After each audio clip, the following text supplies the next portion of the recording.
히브리서 11장 강의 믿음의 길 두 번째 시간으로 오늘은 계신 하나님이라는 제목의 말씀을 전합니다. 하나님을 어떻게 하면 기쁘게 해드릴 수 있을까? 이것은 정직한 믿음 생활을 하는 모든 사람들의 과제이며 숙제이며 고민입니다. 하나님을 기쁘시게 해드리고 싶은데 어떻게 하면 기쁘게 해드릴 수 있을까?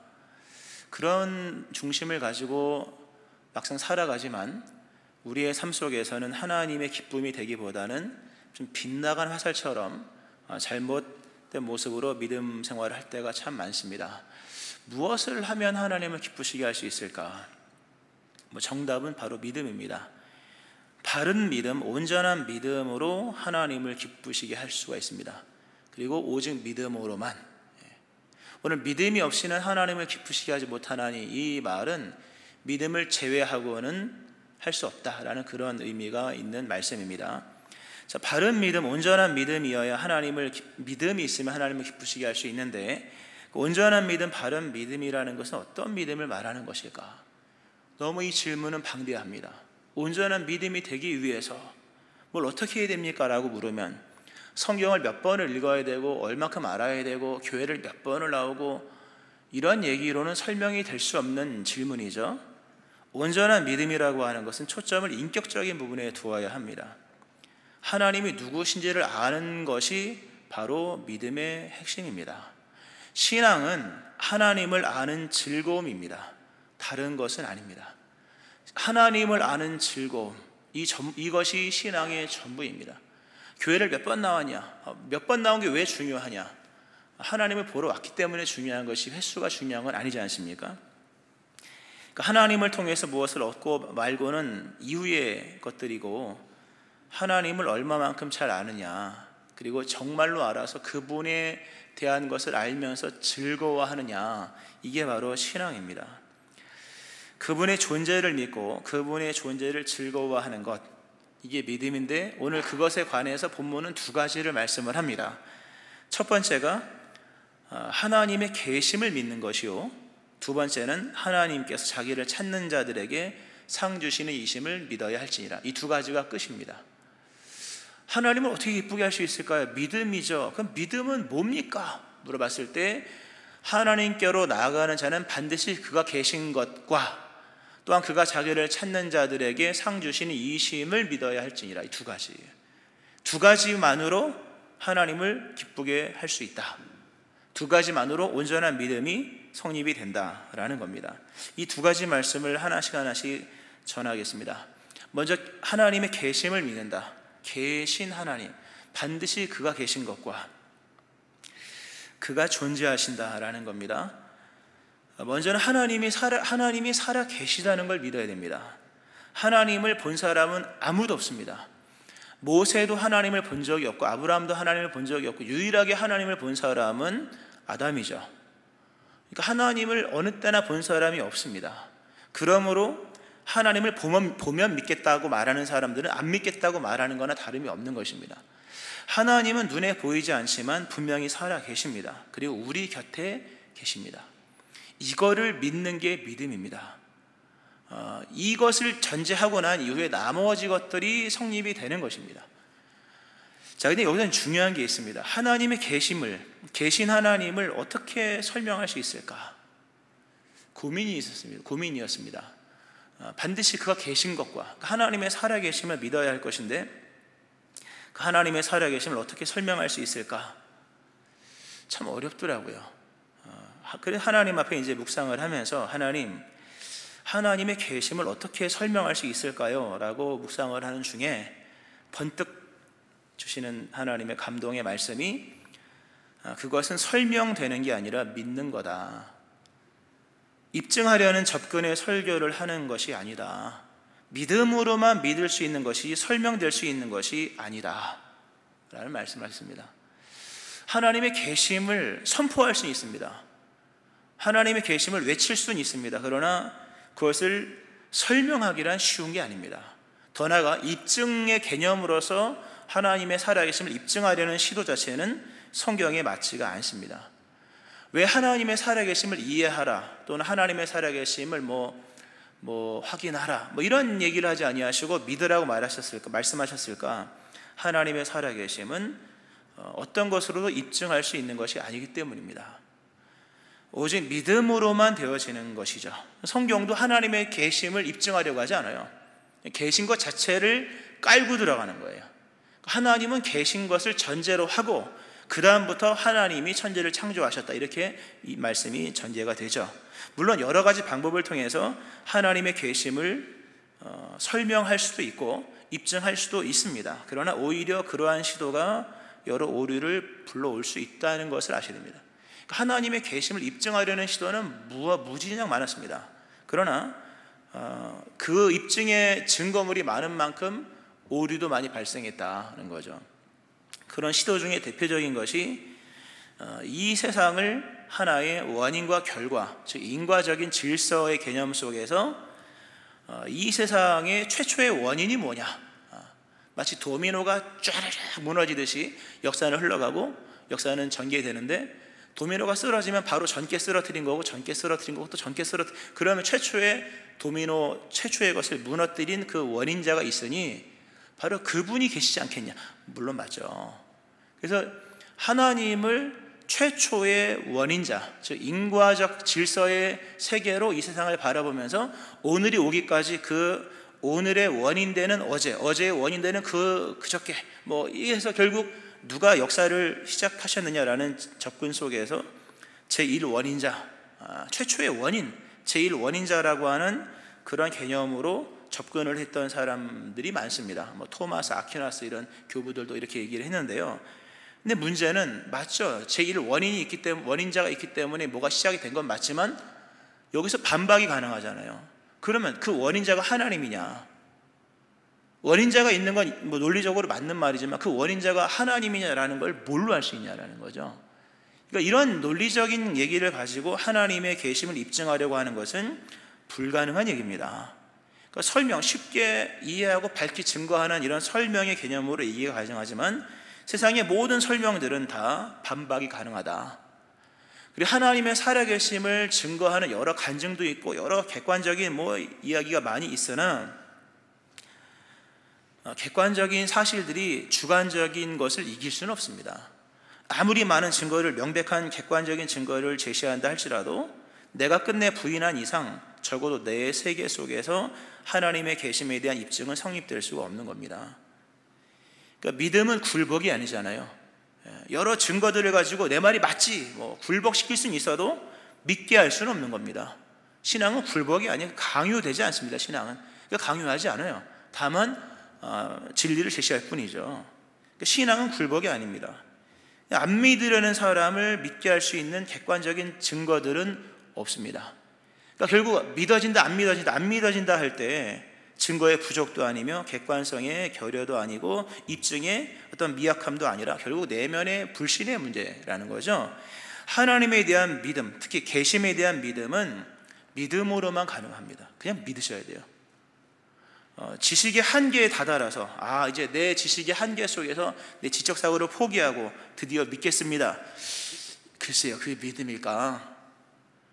하나님의 계신 것을 믿는다고 하는 것은 논리의 결론도 아니고 또는 논박의 결론도 아니며 설명할 수 없는 신기한 일들이 많기 때문에 이걸 뭘로 설명하냐? 하나님이 계시니까 이것도 아니라는 거예요. 또는 부인할 수 없는 여러 현상들, 그걸 보고 하나님의 계심을 믿는 것도 그렇게 성경적이진 않습니다. 오늘 하나님의 계심을 믿는다고 하는 것은 한 가지입니다. 성경을 보고 믿는 겁니다. 믿음으로 모든 세계가 하나님의 말씀으로 지어진 줄 우리가 아나니, 말씀 하나를 가지고 하나님의 계심을 믿는 게 믿음인 거죠. 논박에서 항복을 하고 논리에 항복을 하고 부인할 수 없는 여러 기이한 일들 속에서 하나님이 계셔, 이게 믿음이 아니라 너무 제1원인 이래가지고 철학적 접근이 아니라 하나님의 계심을 믿는다고 하는 것은 하나님께서 말씀하신 성경 말씀, 성경의 말씀과 같은 존재로서의 실존을 믿는 겁니다.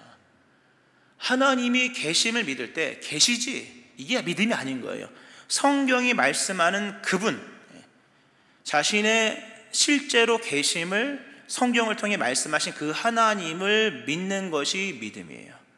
성경을 보고 믿어야 믿음이지, 자연을 보고 믿고 논리를 가지고 믿고 철학적 사고를 보고 믿고 개인의 여러 우한 질고를 겪어서 믿었다, 믿음이 아닙니다. 그거는 아직 이르지 못한 것. 진정한 믿음은 하나님의 성경의 말씀을 믿고 성경이 말씀하는 것과 같은 존재로서의 하나님의 계심을 믿는 거죠.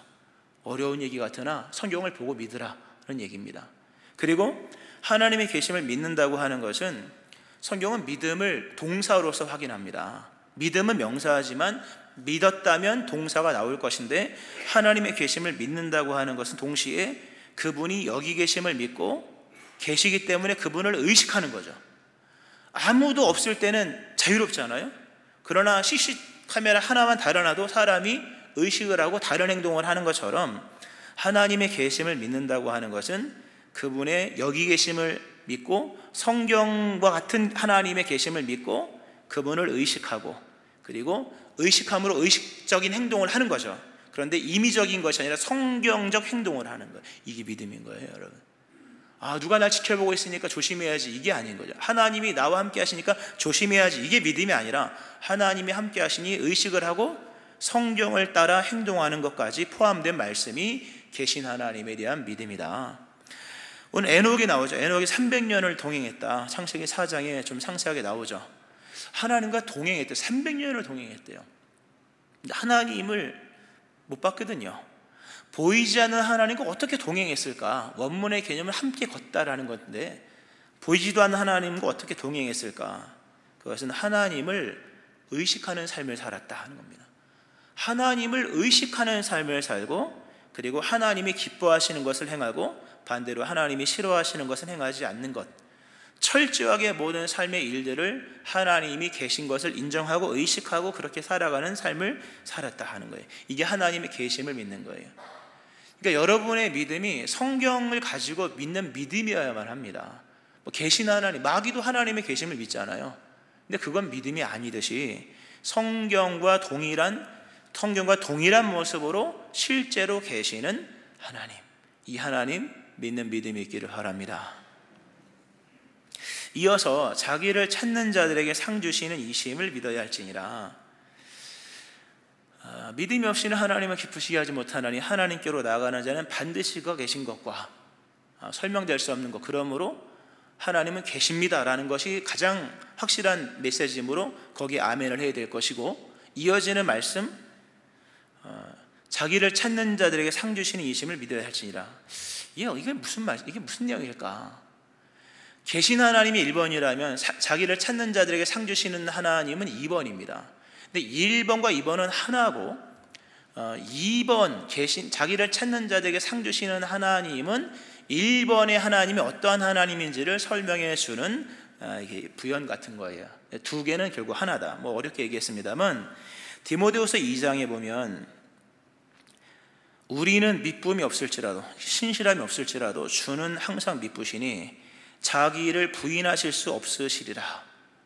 굉장히 중요한 말씀입니다. 하나님은 자기를 부인할 수 없다. 하나님은 자신의 속성을 부인할 수 없다는 거죠.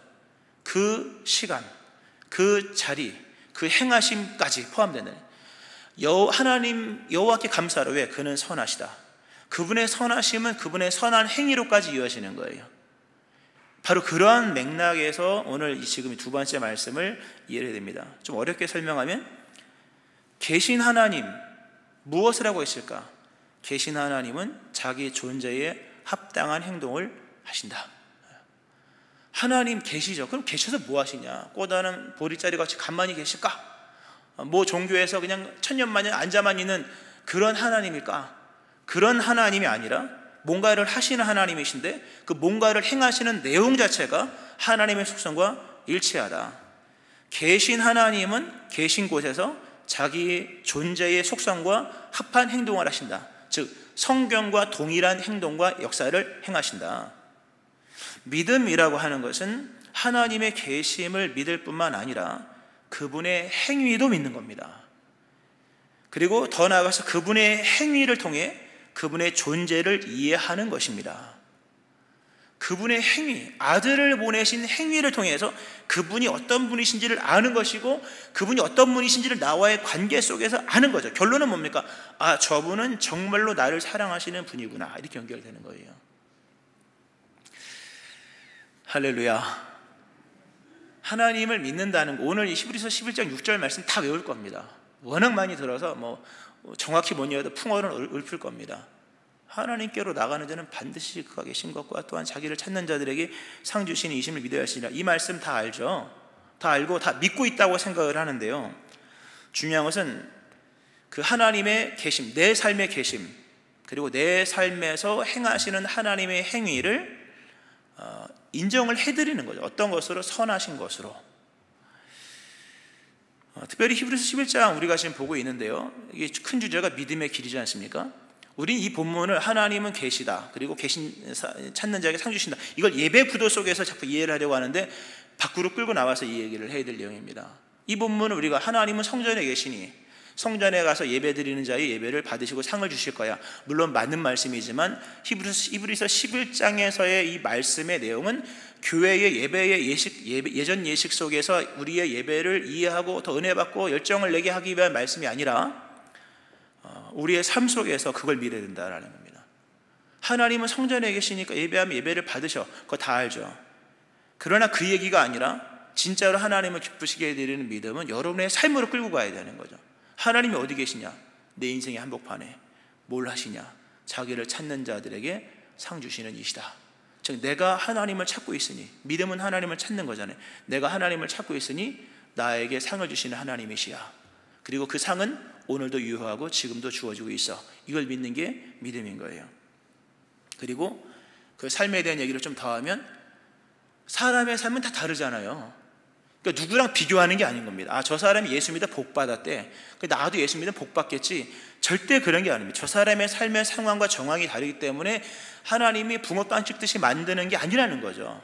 그러니까 그 사람의 삶을 기대하는 것도 믿음이 아닌 거예요. 내가 예수 믿으면 나도 저 사람처럼 되겠지, 다윗처럼 되겠지. 안 됩니다, 여러분. 다윗처럼 되는 부분에서 일치가 되는 것은, 그가 하나님 앞에 의롭다 인정받은 것은 일치가 되지만 우리가 다윗처럼 왕이 될 수는 없는 거잖아요.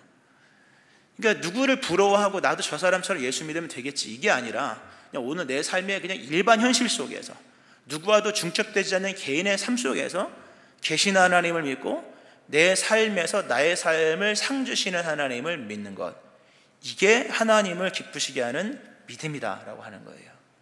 그런데 이게 잘 안 된다는 얘기죠. 예수를 믿는 사람은요, 모두가 다 예수님의 계심을 믿어요. 근데 어디서 무너지냐 할 때 예수님께서 또는 하나님께서, 성령님께서 내 삶 속에서 행하시는 일들에 관한 불만과 불신에서 뒤흔들리고 있다는 거예요. 오늘 본문에서 이제 아벨이 등장하죠. 아벨은 죽었으나 아벨의 죽음은 자연사가 아니라 살해를 당한 거죠. 살인을 당한 겁니다. 몇 살에 죽었는지는 모르지만 당시에 900살 이상 살던 시대에 꽤나 일찍 죽었던 것으로 여겨지는데, 자연 생로병사가 아니라 그가 자신의 형에 의해서 죽임을 당했죠.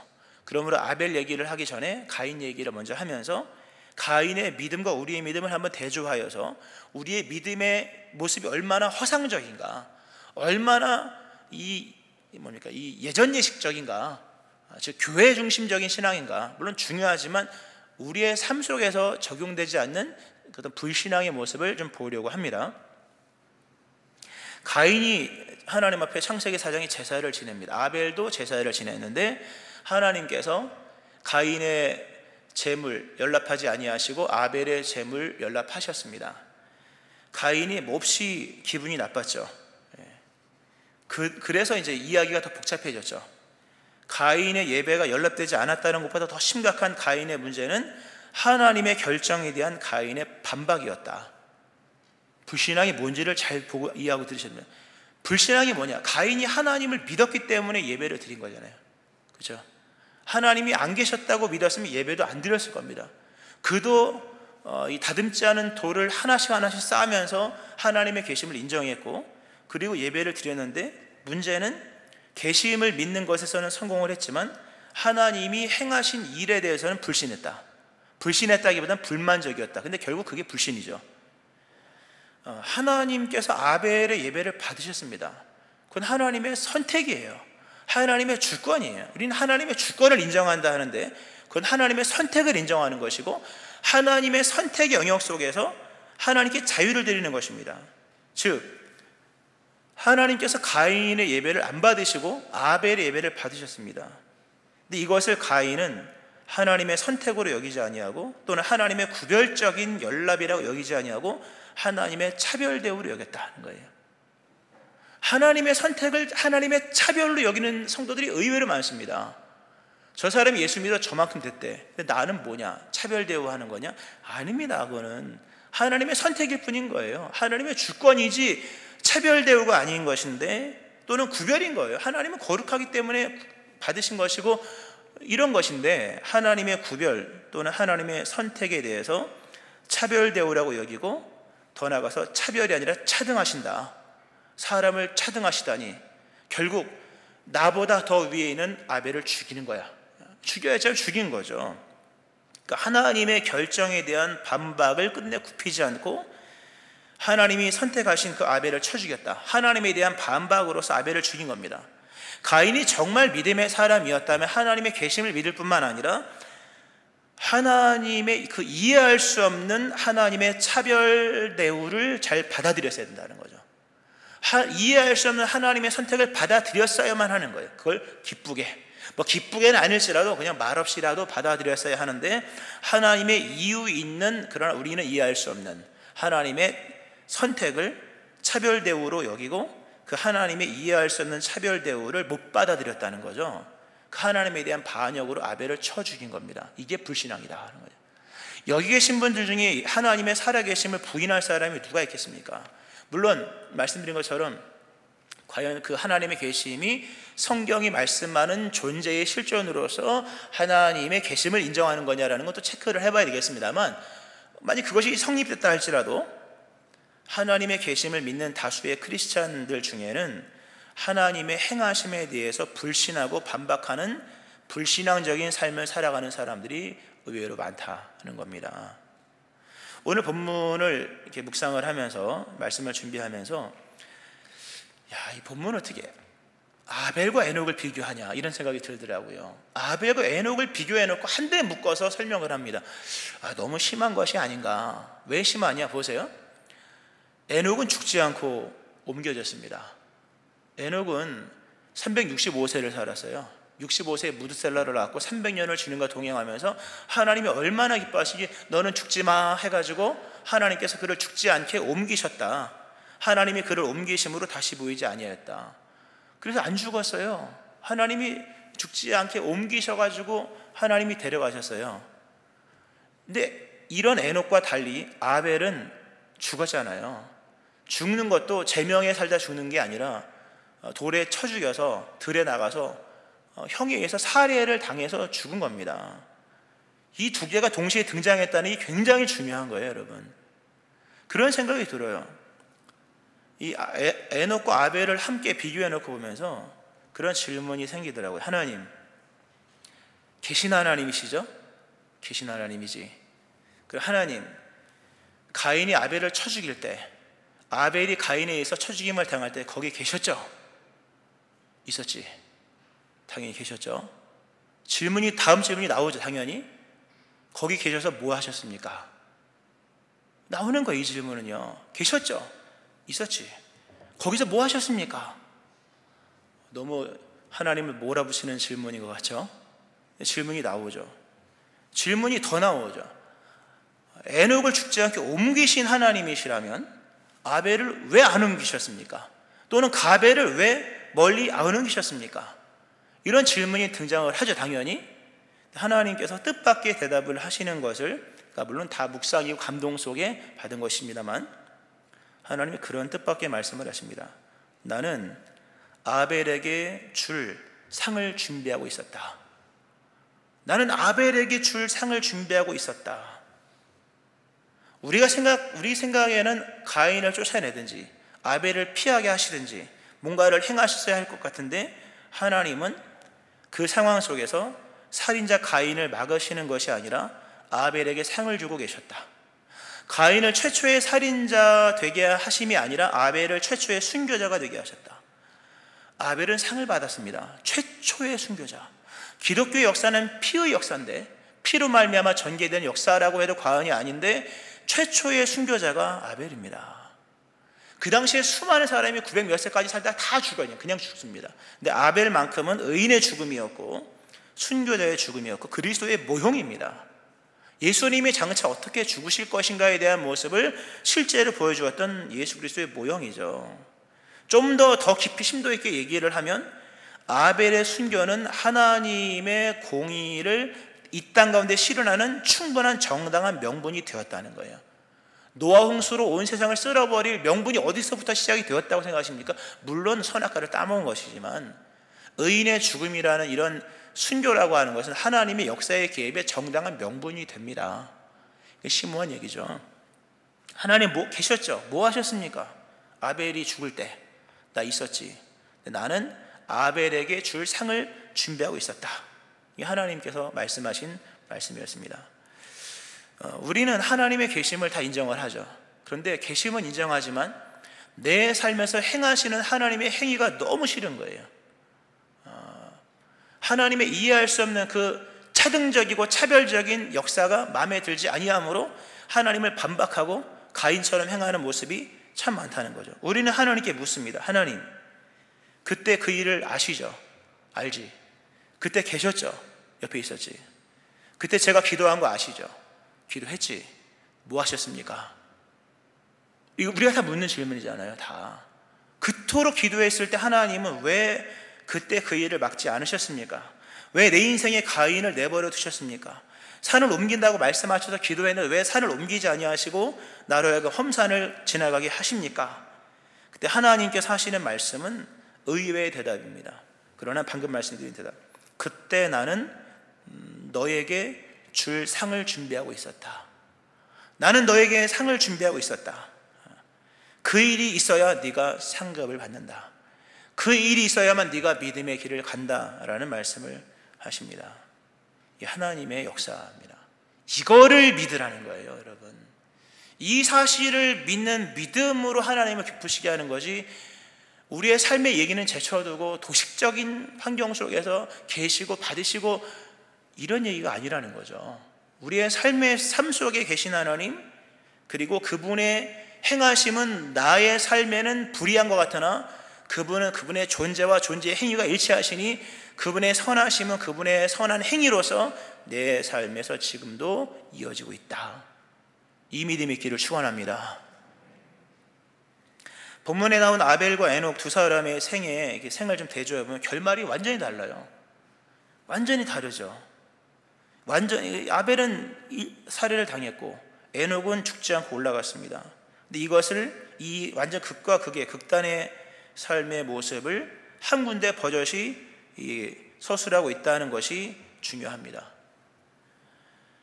우리 보기에는 아벨이 불쌍하죠. 그렇죠? 아벨이 불쌍해요. 또 에녹이 부럽죠. 근데 하나님의 입장에서는요, 하나님은 두 사람의 인생을 크게 차이 나게 보지 않으신다는 게 중요합니다. 하나님은 두 사람의 인생의 차이를 크게 두지 않는다. 그들에게 믿음이 있었다는 것 하나를 보시며 아벨과 에녹의 인생의 편차를 그냥 동일한 인생으로 보신다고 하는 거예요. 굉장히 중요한 이야기입니다. 우리는 예수를 믿으면서도 예수 믿어 복 받은 저 사람과 예수 믿어 복을 못 받는 나의 인생을 보면서 편차가 있다고 생각을 하시는데, 또는 우리의 연약함을 보면서 차등을 스스로 매기면서 생각하는 경우들이 많이 있는데, 하나님은 믿음 하나로 인생을 평가하십니다. 나에게 믿음이 있고 그에게 믿음이 있다면 그나 나나 하나님은 다르게 평가하지 않으신다라는 겁니다. 믿음의 길을 가는 성도의 인생의 의미는 결코 다르게 평가되지 않는다는 겁니다.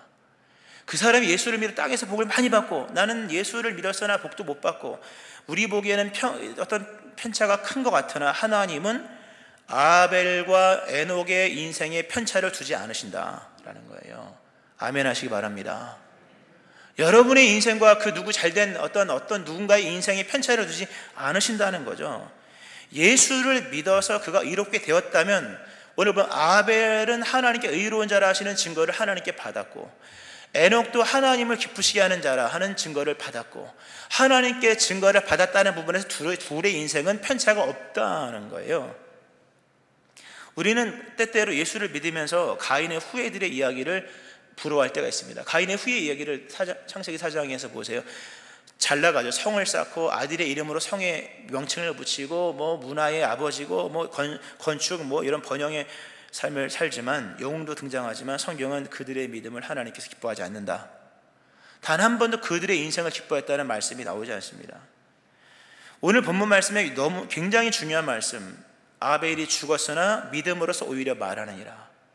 인생을 논할 때 믿음으로서 말하려 하셔야 됩니다. 우리 인생을 논할 때 돈을 가지고 얘기하고, 심지어 예수 믿고 나서도 돈을 가지고 얘기하고, 지식을 가지고 얘기하고, 세상의 권력을 가지고 얘기하지만, 오늘 분명히 성경은 말씀하기를 그가 죽었으나 믿음으로서 오히려 말하느니라. 그 믿음으로서 오히려 말하느니라. 인생을 믿음으로서 얘기하셔야 됩니다. 예수를 믿었다면 그 믿음 하나가 여러분의 부족하고 초라한 인생 전체의 의미를 거듭나게 한다. 믿음은 인생의 의미를 거듭나게 합니다. 우리가 하나님 앞에서 기쁨이 되는 것은 우리가 살아온 날수의 번성과 화려함과 성공의 이런 이야기로 하나님을 기쁘시게 하는 것이 아니라 믿었다는 그 하나로 하나님을 기쁘시게 하는 겁니다. 더 나아가서 오늘의 이 현실이 하나님의 선하신 행위인 것을 믿어드리는 것으로 인생의 의미는 전환됩니다. 그러니까 믿음은 인생의 의미를 거듭나게 하는 거예요. 정말 여러분의 인생을 통해 하나님을 기쁘시게 해드리기 원한다면 믿으셔야 돼요. 뭘 믿냐? 여러분의 삶 속에서 행하신 하나님의 역사를 믿고, 믿을 뿐만 아니라 여러분의 인생을 믿음으로써 말하셔야 돼요. 나는 오직 믿음 하나를 위해 살아왔다고 얘기하셔야 돼요. 나는 믿음을 지켰으므로 그러므로 나는 행복하다. 사도 바울이 그러죠. 나는 선한 싸움을 싸우고 달려갈 길을 마치고 믿음을 지켰으니 이제 후로는 나를 위해 의의 면류관이 예비되었다. 그는 믿음으로만 말합니다. 얼마나 뭘 잘 먹고 잘 살았는지 얘기하지 않고 믿음의 선한 싸움을 싸우고 달려갈 길을 마치고 믿음을 지켰다. 그러므로 나는 행복하다. 나는 믿음을 지켰으므로 행복하다. 이게 아까 말씀드렸던 것처럼 자기를 찾는 자들에게 상 주시는 이심을 믿어야 할지니라의 다른 버전의 표현입니다. 말씀을 맺겠습니다. 성도와 성도 간의 편차에 대해서 너무 열등하게 생각하지 마세요. 하나님께로부터 받은 증거가 있다면, 즉 예수님을 믿어서 그리스도 예수로 말미암아 의롭다 칭함을 받고 하나님의 자녀가 되는 권세를 받았다면, 아벨의 인생과 에녹의 인생의 차이가 없었던 것처럼, 차이를 두지 않으신 것처럼 여러분의 인생도 그 누구와 차별이 또는 그런 차이가 없다는 것을 여러분 인정하셔야 됩니다. 소유의 차이로 인생을 논하지 말고 삶의 규모나 여러 세상의 화려함으로 인생을 말하지 마세요. 믿음의 삶이라고 하는 것은 믿음으로서 말하는 겁니다. 그 믿음으로서 말할 때 믿습니다 이런 얘기가 아니라 내 삶, 하나님을 찾는 이 신앙 여정의 삶 속에서 하나님이 오늘도 나에게 상을 주시고 계시다.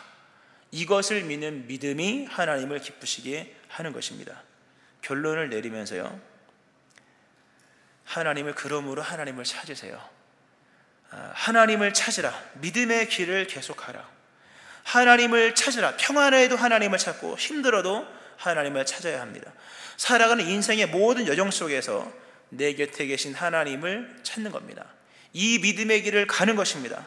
상 주시는 하나님을 믿고 내게 주실 상을 준비하는 하나님을 믿고 끝까지 믿음의 길, 예수의 길을 가는 거예요. 이 은혜가, 이 믿음이 그러므로 하나님을 기쁘시게 해드리는 이 은총이 여러분 가운데 일어나기를 주의 이름으로 축원합니다. 아멘. 기도하겠습니다.